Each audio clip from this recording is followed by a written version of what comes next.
Śpiący rycerz z Czelna. Lubi ta sa bawić w rycerzów i królewiunci, mnie to sabarowicy. Wycyną razem z dreszka makłerone z papioru i przez blukę mesał farni seknie. Tej sej jem też rycerką i razem z drechama zmienił me dłedzi kneple w miecze, a na jej kłęła wchódczy jak wiatr kłenie. Przedstaw ta sotery, że przynoszy ta sam czasu do daleciu uszłotę. Jete są 613 rok. Nosyta metalową zbroją, zwynął czasa płekaszepsku piersnika. Każdy zwaju mu też belnigłe kłenia. Istno jak i. Mój je baro łedwyżny i sa z dwie strzila. Czejeta? Waj kłeni prawie iczą, jakby chciały waju ryczec do wskłeczeni na ich szeptę i regniący prosto przed se. Nie zabąsa też wzyć ze sobą swoich mieczów, bo nie je wiedec, jaci zlecincownie tacą sa zyzy kranta. I na moim kłeniu dojechała jem do jednej wioski. Kłel droży i płatkała jaczego z hanidlyża, w teren szedł w stronę klasztoru Kartuzów. Jem se przebyczała, że musza zawieźć wyżny list do Kaspara Uberfelta, w teren jemiewcą kłeleczkłewa.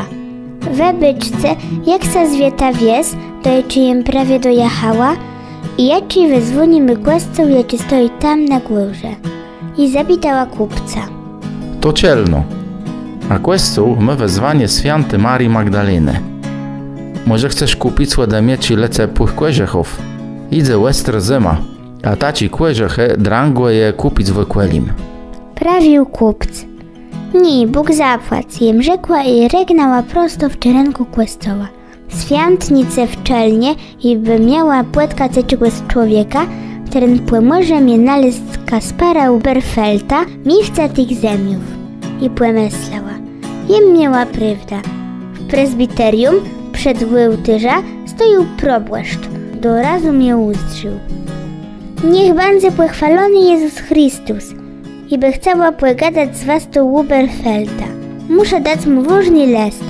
Wiecie, gdzie go mogę znaleźć? Na wiecie wieków amen. Jest sa spóźniła. Kaspar Uberfeld umarł latos łebzymk.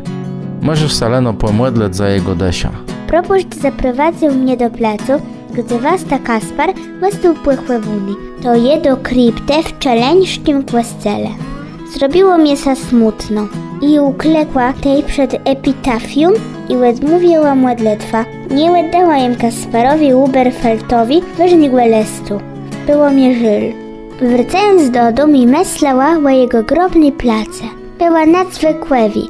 Nigdy jem daczu nie widziała. Nie je to zwykły plata, ale rzezba śpiącego rycerza. Dówny miewca kłeleczkłewa wezdrzy na ni, jakby spokojno spył. Jakby Kasper Uberfeld ułęczony położył sa, głowę łapiary lewą ranka, a prawą nogą zdjął w kłelanie. Nawet kaje widzieć, jak śpiące oddychu przez łetękłą gamba. Myślę, że ten zbik nie może być głęboki. Kłewasta Uberfeld jeły bloku i wypancerz. Na nogach ma metalowi buty, pod ramienia leży hełmica, a w ręce trzyma miecz. Zdywy sabec z płeszeku do płebitwy. Wezdrzy tak, jakby zary miał se zbudzać. Stać, dźwignąc miecz i regnąc do biutki. Może poprawdzie saczede zbudzy. Chcemy teraz stawić na jego rycerza z Czelna, cofnąć całe 100 lat i odwiedzić Wawel w Krakowie. Tam w 1533 roku była poświęcona nowa kapleca, jak miała być grobłewca dla familii króla Zygmunta I Styrygłe. W niej italski żłobiusz Bartolomeo Berecki zaprojektował i wykumał w marmurze grób króla z nogami ułożonymi tak, jakby spył baro głęboczym spika. Wiele bogatych i wyżnych ledze w Polsce miało całe przytule wuny w XVI wieku, taci prawie grubci. Robili je żłobiarze, chterny przejeżdżale z Italii. Ten czas na polskich ziemiach jest wuny renesansał. A teraz przedstawia so, że Kasper Uberfeld odwiedził wiecie w sprawie zumk na Wawelu. Może też, jasno jak je, miał dać królowi ważny list, wszedł do katedry i stanął przed rzezbama śpiących królów Zygmunta I i Zygmunta II Augusta. Zdrząc się na mocnych i biutkarskich panowników, którzy nawet kapłe śmierce łeblokli se w zbroję z hełmicą pod nogama, pomyślił, że mętiżbę chcą mieć taką grubną platą i łestać na wiedno zylszczym rycerzał.